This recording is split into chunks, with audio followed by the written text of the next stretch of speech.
Instituzio ezberdinetako aurrekontuen onarpena errazteko asmoa du Eusko Alderdi Jeltzaleak. Ez du aurrekonturik eragotziko. Printzipio horretatik abiatuta, erabaki bat hartu du. Gipuzkoako batzar nagusitan gauzatuko da astelehenean. Aurrekontuei osoko zuzenketak aurkezteko epea amaitzen denean. Erabakita daukagu osoko emendakinik ez aurkeztea. Egibarren esanetan koherentziaz jokatu dute. Ez legebiltzarrean inoren babesa lortzearren. Guk ez dugu hemen negoziazio bat planteatzen ez. Aizu, honen truke zuk han hau egin behar dezu. Ez, Eusko Alderdi Jeltzaleak pausuak ematen ditu eta koherente izaten mintzat saiatzen da.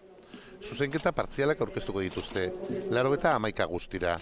Krisiari eta gizarte politikei lotutakoak eta hondakinen partzuergoari bideratutako partidan argi usteko erraustegia eraiki behar dela.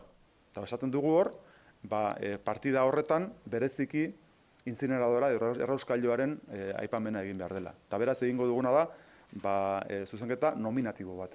Zuzenketa hau oposizioko alderdiekin negoziatzeko prest dago Eusko Alderdi Jeltzalea.